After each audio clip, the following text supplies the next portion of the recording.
প্রেম ধীরে মুছে যায়, নক্ষত্রেরও একদিন মরে যেতে হয়, তাই মরে যেতে হলো। সবকিছু পূর্ণতা পায় না, কিছু কিছু গল্পের শেষ এভাবেও হয়। যাই হোক, আমাদের হারে যারা আনন্দ উল্লাস উৎসব করছেন তাদেরকে জানাই আমার প্রাণ ঢালা অভিনন্দন এবং শুভেচ্ছা। আমাদের হারে যদি আপনি সন্তুষ্ট হয়ে থাকেন, খুশি হয়ে থাকেন, তবে তাই হোক। অভিনন্দন জানাই সকল ব্রাজিল সমর্থক এবং পর্তুগাল সমর্থকদের। আপনাদের সবাইকে ঈদের শুভেচ্ছা, ঈদ মোবারক। আরে মেসি ভাই, কালকে রাত্রিতে কিছু খাইনি, গলা দিয়ে ভাত ঢুকতেছে না। মাঠে নামার আগে বন্ধু বান্ধব সবাই মিলে কি সুন্দর খিচুড়ি পাকালাম, তার সাথে মাংস আর কত ইলাহি বিলাহি ব্যাপার স্যাপার। একটা দানাও গলা দিয়ে নামলো না।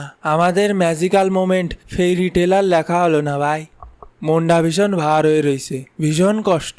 আপনার কান্না দেখে ভাই বুকটা ফাইটে গেছে ভাই। এনে টেবিলি পানি আছে না, পানি দে দি। দেয়ার মি, আপনি পানি খান না গাঞ্জা খান, হেটাই তো বুঝি না। এই কাকা কি হয়ে গেল? আমার পর চটিছিস কে? আমি কি করলাম? ফাইনালে একদম বাজে ট্যাকটিক্স অ্যাপ্লাই করছেন মিয়া, পুরো দলটারে ডুবাইছেন। কে বোতলে তো অত পানিও ছিল না, পুরো দল ধরে ডুবলো কিভাবে? তোমরা জানো না সাঁতার, এখন আমার দোষ। ম্যাচের শুরুতে মিয়া ভালো ভালো সব প্লেয়ারে নামাইছেন, এরপরে ম্যাচের শেষে যাইয়া ভালো ভালো সব প্লেয়ারে উঠাইছেন। জাগেরে নামাইছে ওকে তোর ভালো মনে হলো? আমার তো কোনোটারই ভালো লাগলো না। ইংল্যান্ড ম্যাচে তাও একটা ভাব ছিল, তারপরেও অনেক দেরিতে সাব করেছেন। 80 মিনিটের মাথায় 3 জনে নামাইছেন, ওই 3টে ছিল আমাকে ইম্পর্টেন্ট প্লেয়ার। তাও ভালো একটু সময় থাকতে নামাইছিলেন, নাহলে তো ওই ম্যাচেও খাইছিলাম। লাউতারো মার্টিনেজ, ওটামান্টি আর দে পাউলে নামালেন। তো ওই সেম টেকনিকেও যদি থাকতেন তাহলেও তো ভালো হতো। আজকেও সেম কাজ করতে পারতেন, ওগরে 60 মিনিটের সময় নামাতে পারতেন ওই 3-এর।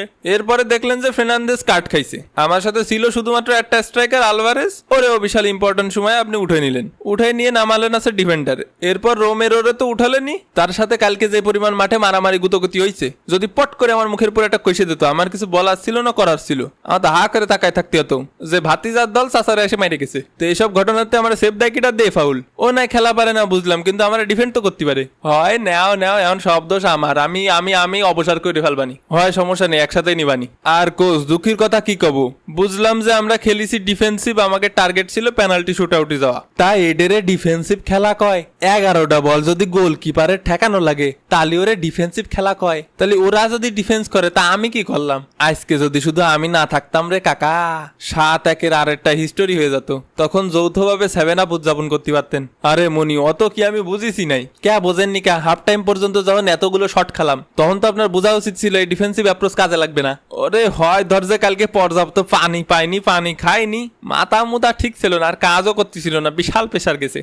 আর ট্যাকটিক্স তো পুরো কাজে লাগিয়েই গেছিল। আর মোটে 11টা মিনিট বাকি ছিল, 11টা মিনিট। পেনাল্টিতে জাতি পারলে তো কোপ হয়ে যেত। হয় এটা সত্য যে পেনাল্টি শুট আউটে জাতি পারলে আমাকে কোনো দল হারাতে পারতো না, কারণ আমি ছিলাম, ফর্মেও ছিলাম। তবে বিশ্বকাপের ফাইনালে পেনাল্টি শুট আউটের আশায় খেলায় কিরাম হয়ে যায়, তো চ্যাম্পিয়ন সুলভ আচরণ না।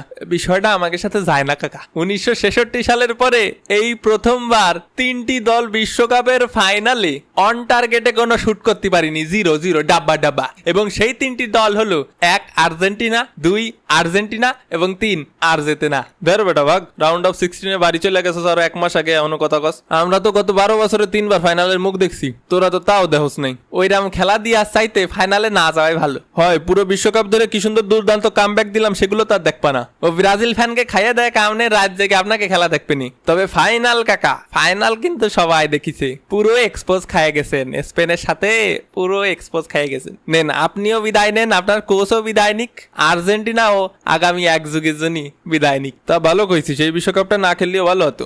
এখন শালা 2022 সালের মেমোরির উপরে 2026 সালের একটা ছাপ পড়ে গেল। মনে আছে কেউ স্টাম্প মাইরে দিছে, না পারতেছি সত্যি, না পারতেছি কতি। আর ভাই এই রেফারি যে আমারে প্রথম হলুদ কার্ডটা দিল, ওই কার্ডটা তো হয়ই না। আমি যে ফাউল করেছি ওই জন্য আমারে হলুদ কার্ড দিনি। তারপর আমি চিল্লাই উঠেছিলাম, সেই সময় আমার হলুদ কার্ড দিয়েছে, কিন্তু আমি তো চিল্লাই উঠিনি, আমার মুখ বন্ধ ছিল, আমি হাত দেখালি এরম দেখাচ্ছে দূর, মানে আমি কথাও কইনি। হাল্লার পুতে হাল্লা অফেন্ডেড ফিল করে আমার প্রথম হলুদ কার্ডটা দিছে। দ্বিতীয়টা দেশে ওইটা মানা যায়, কিন্তু প্রথমটা দেশে ওইটা তো আমার মানা যায় না। ওর ইগোর জন্য আমি রেড কার্ড।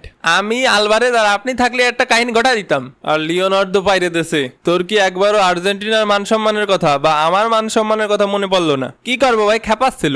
এরম পোল্ট্রি মুরগির মতো পুরো ম্যাচ ধরে জিমাইছো, তা খেপাবে না? তোমারে যায় কি মারতে গেছিল?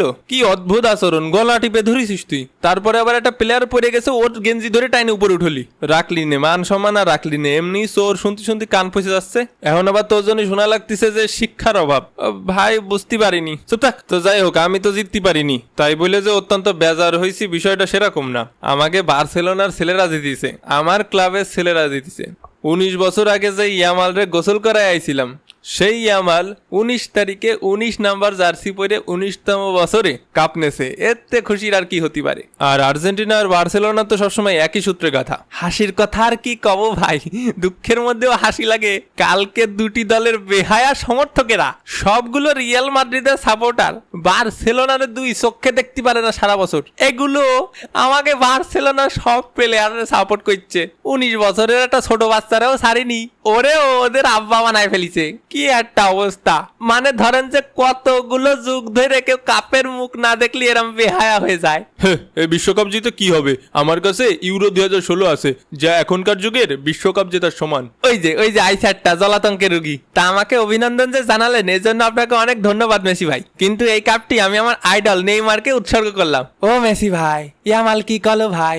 ইফ দুধ কলা দিয়ে কাল সাপ পুষা হ্যাড এ ফেস। ভালো হয়েছে, একদম ঠিক করেছিস, বইটা দিছিস। এ বেটা, গোসল করালাম আমি আর আইডল হয়ে গেল নেইমার। ওই মিলেমিশে একাকার ভাই, এই নেইমার, রোনালদো, আপনি সবাই আমার ইন্সপাইরেশন। তুই তো বেটা লয়াল না, তবে ওটা মান্ডি যাই বলিস। এই ব্রাজিল আর পর্তুগাল দলের সমর্থকেরা অনেকটা এরাম যে নিজে কিছু করতে পারবে না, আবার অন্যের সফলতা দেখলি বিশাল চুলকায়। ও একটু সফল হয়ে গেছে, কিভাবে নামানো যায়, জামা ধরে টান মারবে না প্যান্ট ধরে টান মারবে, কোনো কিছু হদিস পায় না। যাই হোক, আরো একটা বছর চলে গেল, ওদের মিশন হেক্সার জায়গায় কয়ের জায়গায় ড থেকেই গেল এবং সময় চলতেই থাকলো। ওরাম ট্রফির আমাকে দরকার নেই মেসি ভাই। ওই চুরি টুরি করে ফাও পেনাল্টি নিয়ে আমরা ট্রফি চাইনি, আমরা বীরের মতো ট্রফি নেব, সিংহের মতো ট্রফি নেব। ও না বলে বল যে বীরের মতো অবসর নিলাম, বিড়ালের মতো মিয়াও মিয়াও করবো। বিড়াল তো বিশাল কিউট প্রাণী ভাই, মিয়াও মিয়াও করলেও তো একটা স্বভাব হতো, কিন্তু ওরা তো। এ চুপ থাক, বাইরে দেশের মতো আর মান সম্মান ডুবাইস নে, নালি আবার শিক্ষার অভাব শোনা লাগবে না। তা যাই হোক, সবাই তো বেশ খুশি হয়েছে, ফাও পেনাল্টি পাই আর চুরি টুরি করে এত দূর আইসি। আমরা হারাতে তো ভীষণ খুশি হওয়ার কথা। তো বাংলাদেশের অর্ধেক মানুষের মুখে হাসি ফুটাইতে পারে, আমরাও বেশ আনন্দিত। এমন কিছু নাই যে ফুটবল আমারে দিইনি। হাজারো মেমোরি, হাজারো ট্রফি, হাজারো ব্যালন্ডিয়ার, কোনো কিছুর অভাব নেই। এই বয়সে এসে চারও আর সেরকম কিছু বাকি নেই। তো সবকিছু মিলাই যাত্রা সেই রকম ছিল। তো স্পেনের জন্য শুভকামনা রইল। আসছে নতুন কুড়ি, ফুটছে নতুন ফুল, ছেড়ে দিতে হবে স্থান। স্পেন, ফ্রান্স এবং ইংল্যান্ডের এবং পর্তুগালের ইয়ং স্টারদের জন্য শুভকামনা জানিয়ে আজকের মতো বিদায় নিচ্ছি। তোরাই আগামী দিনের ভবিষ্যৎ। মেসি, রোনালদো, নেইমারের গল্প শেষ হলো, এইবারে গল্প শুরু হোক ইয়ামাল বনাম এমবাপ্পের। তো আবারও দেখা হবে মামা প্রবলেমের পরবর্তী কোনো ভিডিওতে। সেই পর্যন্ত ভালো থাকুন, সুস্থ থাকুন আর মামা প্রবলেমের সাথেই থাকুন। আর সবসময় যে জিনিসটা করতে ভুলে যান, সাবস্ক্রাইব করতে ভুলে যান, ওটা করেন। বিদায় পৃথিবী, খেলা হবে মামা। প্রেম ধীরে মুছে যায়, নক্ষত্রেরও একদিন মরে যেতে হয়, তাই মরে যেতে হলো। সবকিছু পূর্ণতা পায় না, কিছু কিছু গল্পের শেষ এভাবেও হয়।